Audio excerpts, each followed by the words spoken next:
A lot of these social media influencer guys will say, always leave a balance on there to show the bank that you're responsible. No, FICO doesn't care. FICO punishes you for that. FICO cares about what happens on the reporting date, not the due date. And there's one report date per card. So you need 3 credit cards at all times. You need to use those credit cards every single month. Spend at least 1% on that card. If you have that $300 credit card mark and you don't spend any money on it, after 3 months, FICO kicks it out of the algorithm. You no longer get credit for that credit card. It's out. Oh. Because FICO thinks it's closed. Hi, and welcome to Stacks Over Tax. I'm Sterling Grace, and with me today is Mark Lewis and our guest, Rondi Lambeth. And so we're so excited you joined us today and can't wait to learn all about credit and how it is that we can improve that in our lives.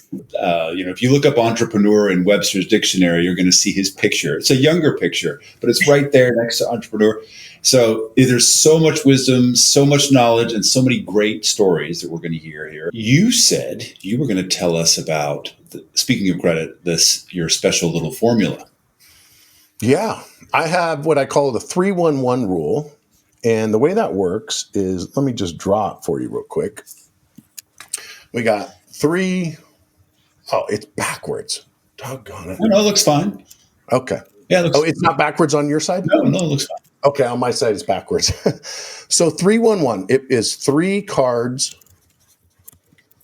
at all times. At all times. Any 3 cards? Visa, MasterCard, American Express, or Discover.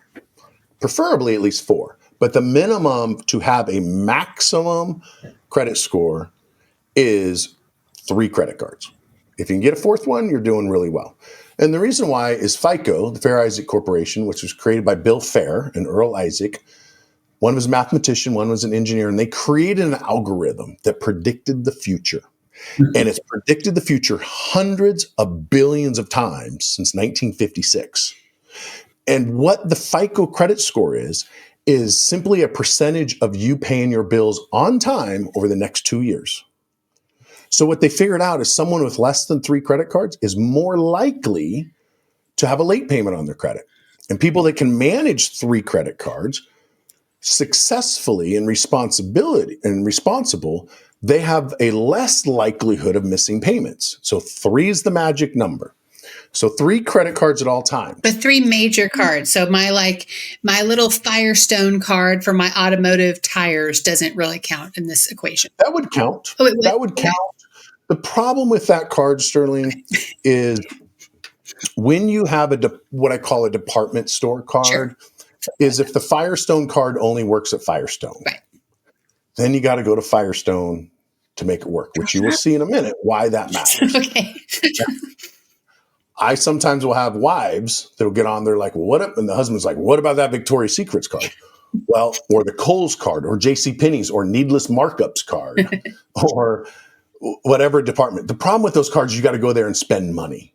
With a Visa card, yes, you're spending money, but it's on gasoline, it's on electricity, it's on your phone bill, it's on the water bill, it's on utility bills.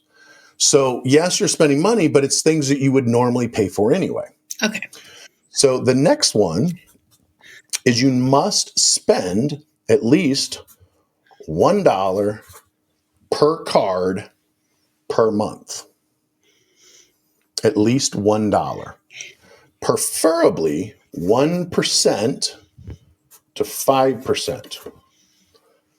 And no more. 1% to 5% of your credit limit. Of your credit limit. Oh, so if you have a $500 credit limit, it's $5 to $15. If you spend $16, your credit score is going to go down. If you spend $20, it's going to go down further. If you max out that $500 card, you're going to lose up to 200 points. So just because I can sometimes get confused, let's say I've got terrible credit and I get one of those Credit One cards where you pay $100 a year and they give you a $300 limit. Yep. If it's 5%, that's $15. That's all you got. Are you saying that if I pay off the $15 every month, that's still all I can do? Or do you mean if I hold the $15 into the next cycle and pay interest? So you never have to pay interest to have great credit.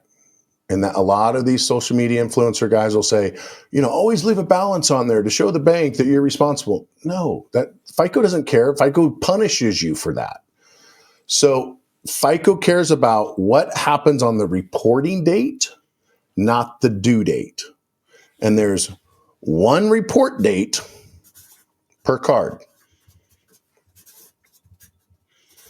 So you need 3 credit cards at all times. You need to use those credit cards every single month, spend at least 1% on that card. If you have that $300 credit card mark and you don't spend any money on it, after 3 months, FICO kicks it out of the algorithm. You no longer get credit for that credit card. It's out. Oh. Because FICO thinks it's closed. If you start using it again, do they activate it, or is it just always? Then it adds back the points. So a lot of times we will go in. I have a credit monitoring company called Credit Mojo, and in there we have a score simulator. And so sometimes we'll pull it up, and they're in the low 600s. And if they would simply spend 1% on each credit card, they would gain 165 points. They don't have to pay interest. You simply pay it off. The problem is versus the due date. Most people, what they do, and this goes where the entrepreneurs come in, where they make their mistake. They get a $5,000 credit card, they pay for marketing, whatever. And they leverage other people's money, which is a good thing. But then they pay off the $5,000 credit card that they maxed out for the points and the rewards and the other people's money. And they pay it on the due date. The problem is the due date is 14 days after the report date. So what does that mean? The report date is the day that credit card reports to the credit bureaus, which is generally 2 weeks before the due date.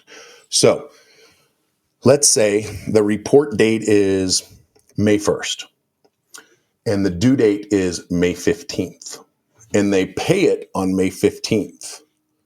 What happened on May 1st when that credit card was maxed out? It got reported as maxed out.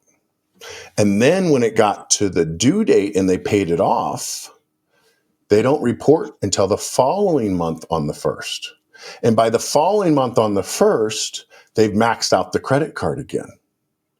And so what happens? It reports that it's maxed out again. And the next month it's maxed out again. FICO doesn't know that you're paying it off in full. There's no system that says this person pays the minimum payment, this person pays $200 extra, and this person pays it in full. It's either paid or not paid, balance owed or no balance owed. So inside of my system at creditmojo.com, the score simulator, if you click on Score Boost, it will literally list every single one of your credit cards and the report date of when they report to the credit bureaus. If you don't have Credit Mojo because you want to be out there in the Wild West with running from identity thieves, because we provide $1 million of identity theft insurance and all these other benefits. But let's say you don't want to spend the $40 a month for credit monitoring and identity theft. Here's how you find the report date. You look at your credit card statement and you look to see what the statement date is. The next day is going to be the report date. Day after the statement. The day after the statement date. So what you do is when you get this month's statement, you look at the statement date, and then you change your bill pay system. You mark it in your calendar to pay it off in full on the statement date. And if you're constantly maxing out the credit card, then I need to transfer $5,000 on the statement date. So when it comes to the report date, it's paid off. And now FICO says, oh, this person is responsible. They're managing the credit the way responsible people manage it. Here's an extra 150 to 200 points for being so responsible. And that's how the 311 rule works. And that's how FICO algorithm works with credit cards. Wow. So Define the 311 again. What is the 311? 3 credit cards. 3 credit cards. Use them every single month and spend at least 1% on the credit card per month. And then if we were to add another one, it's the day out. Make sure you pay your cards off the day after your stay. Yeah. Yep. Pay the day after. So we could call it the 3111. Yeah. Yeah. It's a lot of work. Can I show you one more thing? Yeah. Absolutely. I want to show you something that very few people know. And this, I think, will help a lot of the audience. We know what this is, right? You've probably seen this before. Can you see that? Can you read 300 to 850, yes. That is your FICO score, right? Yeah. Now, I say FICO, there's lots of other, there's TransRisk, there's Vantage, there's IntelliScore, there's Paydex, but FICO is what 90% of the world use. It's the Rolls Royce, if you will, except for it's not really the Rolls Royce. It's like the Ford or the General Motors or whatever, whoever the biggest car manufacturer is in the world. So, Mark, if you talk to someone and they had a 300 credit score, what would that mean to the bank? You're at extremely high risk of defaulting on your payments. Very much so. And if you had an 850 credit score, you would be very little risk. In fact, maybe even a good investment. Yeah. Potentially. Not always, but potentially. Well, there is no not predicting the future since the 50s, so probably. Probably. Yeah. But then you might have what people don't realize, and I hear this all the time. Well, my debt to income ratio is really high, and that's why my credit score. No, that's like saying because I'm tall and bald that I have a lower credit score. Right. It has nothing to do with your income. Your credit score doesn't have anything to do with what color you are, what sex you are, your sexual preferences, your nothing, fat, skinny, old, young, they don't care. It's empirical. I think that's the right way to say it. Mm-hmm. Yeah. I have a you guys ever heard of twisted tongue? Tongue twisted? It's an actual thing where some people are born with a twisted tongue. There are certain words I just can't say. Like my tongue will not. I'm supposed to go in and get it cut, but I'm 53 years old. And what? How cutting your tongue help? They go and what happens is underneath your tongue, it grows out a little bit further. And so the end of the tongue doesn't move as well. And so they cut it. My sister had it done because she can barely talk. But I mean, doesn't that change your taste or your sense of taste? No, it makes it so you can say certain words. Is all it does. So I wouldn't jack with it, Rhonda. You have a great voice, so I wouldn't jack with it. You haven't stuttered or mispronounced a word in 40 minutes. I've been working on that. I used to stutter a lot. I did. Oh my goodness. When I first started my radio show in 2010, I remember when the guy's like, what specifically would you do? And I'm like, I can't say that word. I would say specifically. I worked on it for a year. Every day I'd say specifically. I even had a recording of it and I would listen to it at night so I could say specifically because I would always say specifically. Yes. So it's like saying Oregon or Nevada. Anyway. Or so really what is the Well, Rhonda, you should just tell people you're a Texan. We just pronounce things strangely, and we don't care if it's the way other people do it or not. So we have zero concerns whatsoever with the way other people pronounce tinfoil. Like, we just don't have any concerns. It's, y'all are just all wrong. So I think you're right. Everybody's just all wrong. Just all wrong. So here's what that means. 300 means there's a 30% likelihood you'll pay your bills on time over the next 2 years. 850 means there's an 85% chance you'll pay your bills on time. Now, why is it not a 100% chance? Well, Ben Franklin said it best. There's nothing certain in life except for death and taxes. And I would add to it. And you always pay more if you have bad credit. Mm-hmm. And that was prior. Explain, because people don't understand when you say, if you have bad credit, you're paying more for the same things that other people with good credit have. The way you explain this, it's so important. Lay it down on this. Yeah. So everything in your life costs more if you have poor credit, not bad credit. There's a difference between bad credit and poor credit. Bad credit is you got late payments and collections and judgments. Poor credit is you're an entrepreneur and you maxed out all your credit cards, or you're living paycheck to paycheck because of what has happened over the last 4 years. There's just a lot more spending than there is money coming in. And so you've been maxing out your credit cards to pay for essentials, which then drives down your credit score. So a poor credit score is really anything under 740. Why 740? Because if we go back to this, a 740 would represent a 74% chance or likelihood you pay your bills on time over the next 2 years. Yeah, if you're going to loan $100,000 to your buddy and you know there's a 74% chance or a 26% chance he's not going to pay you back, are you going to do it? Exactly. Versus a 30% chance he'll pay on time and a 70% chance he will not pay on time. Mm-hmm. So why things cost more is the easiest way to explain this is last week I think it was last week when I was in LA when I met you guys. Yeah, it was. It's week. Crazy. Yes, it was 10 days ago. Yeah. I lost some days in between there, going to LA and then Hawaii and then Mexico the week before. I'm a little stop drinking. I know. Yeah. So when I was in LA, gas was like, when we drove by a gas station, it was like $8.50 or $7.50 or some ridiculous amount of money. I think it's probably $5.80, but even that is ridiculous. Yeah, we drove through Beverly Hills, and it's the service station that pumps your gas for you. So he's right. Oh, yeah. I remember it was like sometimes I do pay them to pump my gas because I like that. So it's well worth the amount of dollars I give them. So let's say it's Chevron $5. The Chevron that's outside of Alvera Street and Union Station, where it's $10 a gallon. Never. It's infamous. You just drive by and you're like, dude, there's 4 figures on the gas prices. Yeah. You know what's crazy? And I'll get back to this. I was just in Hawaii for a week, and gas there is $4.50 a gallon.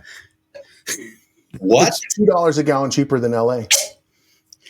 And you would think it'd be a lot more expensive to ship it all the way to Hawaii. Maybe it's just taxes. Maybe it's the Governor Newsom is funneling that to the railroad that they're building, the high-speed rail. Gruesome. Yeah. Maybe that's what he's doing with that money. I was going to hope he's doing something with that money that's useful. Yeah, exactly. It's for the roads and the schools and the homeless. That's where the money is. So let's say it's $5 a gallon. Let's say gas is $5 a gallon. If you go to the gas station, you pay with your debit card, which was financial suicide. Preach. I've had clients, Mark and Sterling, that have filed bankruptcy from using a debit card at a gas station. Literally led to their bankruptcy because it just snowballed out of control. So you pay with a debit card, which you should never do, but you pay with a debit card, it's $5 a gallon. If you pay with cash, it's $5 a gallon. If you pay with a check, it's $5 a gallon. But if you pay with an American Express Platinum, a Costco Visa, a Chase Freedom, instead of paying $5 a gallon, you might only be paying $4.50 a gallon. Because you can get as much as 10% cash back when you go to a gas station. So when I say everything costs more, would you rather pay $4.50 a gallon or $5 a gallon? Now, as long as you pay off your credit card every month responsibly, then always use your credit card. Same thing with groceries. Same thing with clothing. Same thing with everything in life. Your car insurance. How much you pay in car insurance is a direct result of your credit score. You just don't know they're pulling it. And here's a nasty thing that car insurance companies do. They pull credit twice a year, in January and in July. Now, why would they pull in January? They want to see how good Santa was to you. Yeah. The other way around, that you've got a massive debt because you've just bought a lot of retail stuff for friends and family. Exactly. You maxed out your credit cards. You haven't paid them off yet. So what happens to your credit score? Drops 150 to 200 points, higher insurance premium. And here's why. Insurance companies, which are some of the greatest bean counters on the planet, they know specifically what causes people to cause accidents. And they know with hundreds of millions of clients over the years, obviously not hundreds of millions, but throughout the years of having car insurance, they've got hundreds of millions of cases, that people with lower credit scores are more likely to have a claim. Wow. Way more likely. Now, is it because they're committing fraud? Sometimes. But let me ask you, Mark, if you had a 400 credit score and you're getting hounded by collection companies like my brother was, your girlfriend is calling you a loser, your ex-wife is saying, I need more money for child support, your boss is pissed off because you're not showing up on time because you're not sleeping because of all the stress, do you think you'll be a higher risk driving a car? No question. Than someone who's like just cruising through life? Especially if that girlfriend's in the car with me telling me I'm a loser then. Exactly.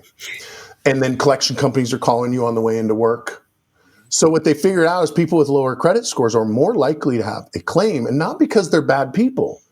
It's because the stats show the lower your credit score, the more likely you're going to have an insurance claim or an accident, because maybe you're distracted, maybe you fall asleep, or maybe you commit fraud. So your insurance, how much you pay for car insurance, homeowners insurance, and life insurance. In many cases, you can't even get life insurance if you have bad credit. Wow. Now and then you look at your cell phones and all the rest of the stuff. Now you mentioned that they also check in July, June? Yeah. Is that what happened starting Memorial Day? Well, everybody's bought their vacation somewhere in there. And they haven't paid it off yet. Right. So July, the credit cards are maxed out. So they know that in January and July, that's the highest balance on credit cards. Credit cards are the number one impactor of credit scores. It's 80% of your credit score. Late payments, your collections and charge-offs and bankruptcies and judgments, repos, short sales, that's 20% of your score. 80% is credit cards and how you manage those credit cards. The bank doesn't, or FICO doesn't care if you got a mortgage or not. It's 25 points. They don't care if you, like I have a VA loan. I put $500 down. They don't care that when I bought the house, I had no equity. They don't care. They don't care if you got student loans. And when I say they don't care, it's a couple points here and there, but it's not 200 points or 300 points. You max out a $500 credit card, and that's the only credit card you have, you're losing 200 points. So managing credit cards is really important. This has been very informative. I use my debit card for everything because I feel like I'm being responsible. Oh, Ron, it's worse than that. I often just go to the bank and get cash, and I pay cash for things. I love it because then I know how much money I've spent. If I don't have any cash, then I don't have any cash. Like, it's the end of the conversation. It's not so much bookkeeping and paperwork for me. So, okay, so no more credit, no more debit card. I got to use my credit card. And now I've got to keep up with the amount that I actually use, which is the tricky part of this conversation, because now I've got to figure out, like, okay, when did I get gas, and do I, because I can see this is sort of like a thing, right? So if I do the Credit Mojo, will it help me figure that out? It'll tell you exactly what day that they report. It'll tell you how much you can spend. It also does identity theft, and you can dispute through it, and you can pay your bills through it. Here's something to just do. If you don't use credit, and it's okay not to use credit. It's like Dave Ramsey talks about, don't bow down to the ultra FICO and cut up your credit cards and live on rice and beans and rice. And there's not enough money in the world for all of us. That's like you and I think, when was the last time you guys thought about how much oxygen is in the room? Like, is there enough that we're going to make it through this thing? Well, the only time I think about it is when I'm scuba diving and I'm looking at my thing. Yes. Or if I'm flying my airplane, I'm like, shit, I got to turn on my oxygen right now. I'm over 10,000 feet. It's time to flip the switch. Otherwise, I'm a little lightheaded. Those are the only two times in my entire life that I look at how much air do I have. So here's the thing. If you're an alcoholic, you should not go hang out at the bars. Right. Yeah. So if you're a creditaholic, you shouldn't use credit, but it will cost you dearly. So here's what you do, Sterling. It's so simple. You get your 3 to 4 credit cards. Okay. You put your cell phone bill on one, your internet bill on one, your electric bill on one, and your Netflix. Okay. And then you log in and you hit manage auto pay and you hit pay in full, save. And then you forget about it. Okay. And then your Netflix shows up, it's 17, whatever the price is today. Right. And then on the due date, it automatically pays it off. Right. If for some reason you don't have $14.99 in your bank account and you get overdrawn, Right. it's okay because you get a notice. And now you got about 30 days to make that payment. And most of the time you can call your bank and say, hey, can you reverse the $35 NSF fee? Versus having to hire someone like me to go and clean it up, or you suffering for the next 7 years due to your bad credit now because of this late payment. And there are some of the world's biggest celebrities that have hired me over the years. I'm not going to say who it is. I'll tell you guys afterwards. But one of the biggest celebrities hired me. He has a G6. He paid $50 million for it. So money's not a problem. He hired me because he forgot to pay the annual fee on the credit card because he didn't have automatic payment set up. So always have automatic payment set up, no matter what. At least pay the minimum payment. So if you're afraid of using credit, it's okay. Just put your electric bill on it, your Netflix bill, your water bill, your cell phone bill, instead of putting it on the debit card. And then it just pays itself off. And then now the next thing you know, you got an 850 credit score. Now you can go get 0% loans up to 2 years for your business. You can get credit cards that you can fly all over the world for free with points. There's all kind of benefits to having good credit cards. Yeah, and I think it just when I was very young, right? I was married, and I was really good at paying. I've always been really good at paying the bills on time. I'm super good in that department. But I has a husband that was quite the shopper and somewhat problematic. And so that was painful. So when I got divorced, I just didn't think I needed credit cards anymore. Like I was like, oh, I'm a really responsible human being and I can pay things on time. And I'm, but I also don't like doing, despite the fact I work with Mark all day and we talk about wealth and money, it's not my thing I like to talk about or do. So one day of the month, I need to have enough money in my life that one day a month I can sit down, pay all the bills, not think about it again, at least for 30 days. So that's pretty much my money management system is the one day a month I do it. But everything's always paid early so that in case anything is behind or there's a problem, I'm very responsible in that way. But yeah, I do use my debit card for everything just because I just don't know better clearly. And I do think you have told me before. Now I thought, I don't know what he's telling me that for, but okay.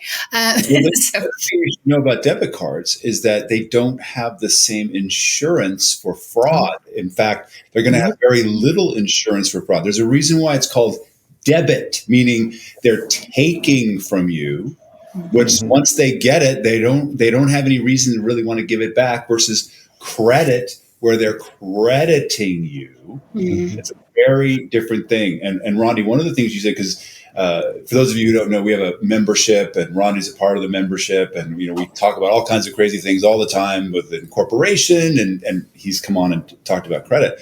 Last time you mentioned this, I realized that I have a PayPal credit account. Yeah, and it's I don't know what the limit is because I never use it. And I was like, can I use that? And does that count? And because I don't use it very often, is it out of FICO? And you said, yeah, it's out. Start using it. So I dumped Disney Plus on there, which I don't watch Disney Plus anymore, but it's $12 a month. And now I can go watch my favorite Star Wars episodes, whatever. So that, there are little credit things all over the place that you can start activating. Is that? Yeah. The problem with the debit card is you, as the consumer, have to prove to the bank it was not fraud. Yeah. Whereas with the credit card, the merchant has to prove that it wasn't fraud. So this woman, and I have many, over 18 years with thousands and thousands of people, I have lots of stories of people's lives that have been changed from using debit cards. I had a woman, she was living in Las Vegas. And if you know anything about Las Vegas, 20 to 25% of the people driving in Las Vegas at any time of the day is under the influence. Oh, my heavens. 25%. It's one of the highest insurance rates in America because of all the drunk driving. And now with marijuana being legal, people are stoned driving around. So she used her debit card to get gas, went on a month-long cruise. She was a wealthy woman. Not wealthy, but she was going on a month-long cruise. She used the debit card at a gas station, went to the airport, left for a month, came back on her way home, got rear-ended by a drunk. Unfortunately, because she was on vacation, she did not check her status that her insurance payment did not go through. Why didn't it go through? Because her debit card got hacked at the gas station. When the insurance company went to pull the premium on her 6-figure car for insurance, there was no money. Therefore, when she got in the car accident, there was no car insurance. And she had a loan on this car, which then it just kept spiraling. She ended up in bankruptcy. Now, she should have never filed bankruptcy. I would have never had her file bankruptcy. I'd have walked her through how to restructure that debt and negotiate it. But she didn't know me at that time.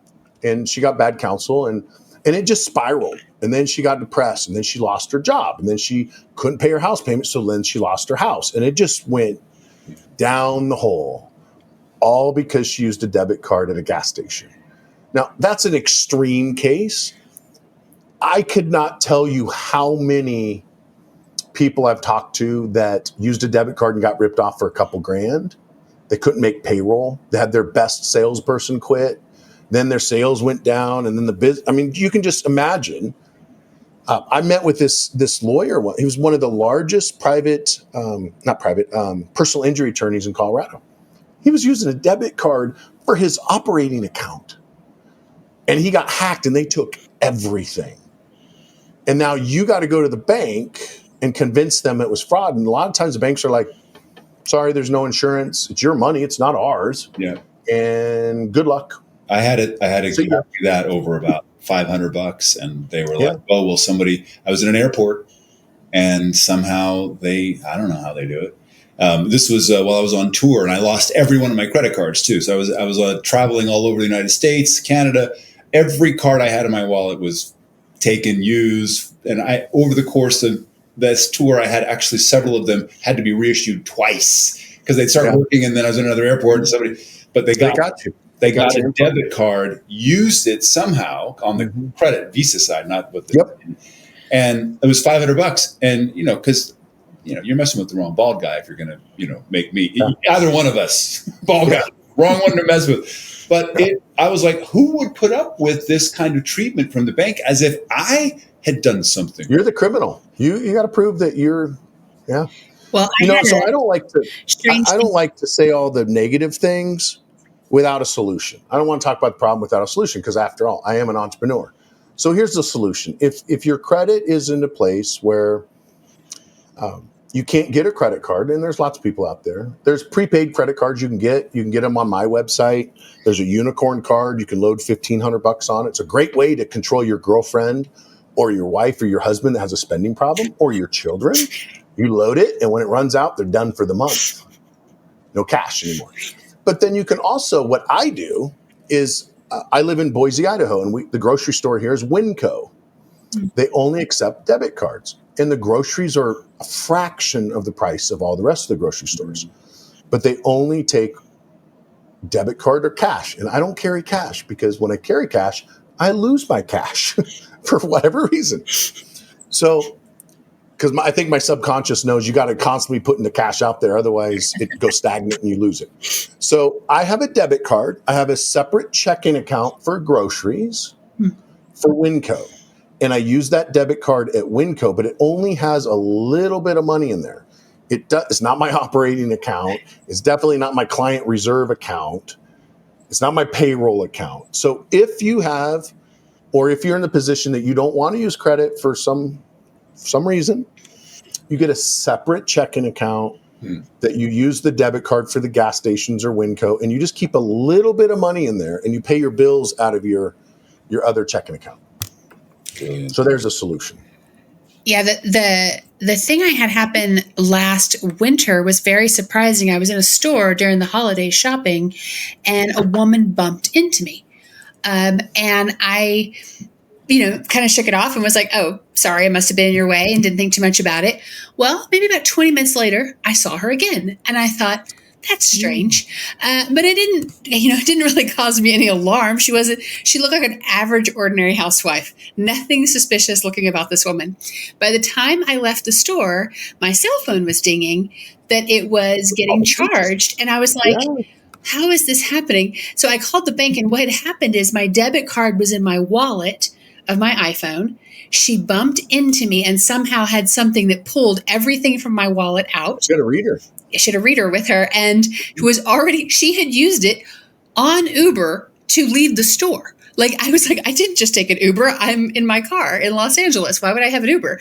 And I was shocked, though, that they obviously caught it right away. The most useful chase has ever been, I will say. But I was floored about that. And of course, what did they do? They reissued me a card, and it magically reappeared in my wallet. And getting that thing to not be, it's shocking now how much stuff automatically goes in that little automated wallet thing without your, I never used it because I just wasn't that person who used that feature on my phone. But I didn't realize someone could just bump into you. It wasn't even a big, it wasn't like it was a crash or anything like that. She literally just kind of walked by and literally barely swiped me. But apparently it was enough to get my wallet out of my handbag. So I don't carry credit cards or debit cards. I got this. Yeah. Of this. That's it. They're not going to get it out of my phone. Two LA trips ago, I came back to my truck having the passenger window broken into, and after a long flight that I really you do live in the state that has the most murders, most crimes, most rapes, most burglaries. Memphis, most dangerous Memphis. in America. But this was well, Nashville in the state is probably number 2 without question, but it's way, way down there. Look, I was in LA during the riots. I mean, I'm never scared, but when I go to Memphis, I'm nervous. So in Nashville, I came home, then my truck broken into. They took my Lowe's card. They took 2 business debit cards because I keep them in the truck because I never use them except to pull cash out of my businesses if I need to, because I don't use debit cards. The only thing that saved me with those debit cards, because they instantly started using them, was that the bank flagged them because I never used them. And they were used on, I think one was Uber and another one was all these weird things. They got flagged. So fortunately, because I never used them, they were like, this is weird. What's this? Rondi, thank you so much for being with us. What an incredible asset you are to the financial community, to entrepreneurs everywhere. I mean, not just because you save people's credit, but just because you have such an incredible story and a wealth of wisdom. And, after hanging out with you in person, such a great, cool dude. So thank you. It's such an honor to be with you, and thank you for your time. And reach out to Rondi at Fortress U and all the links again. Give us the links one more time where they can reach out to you.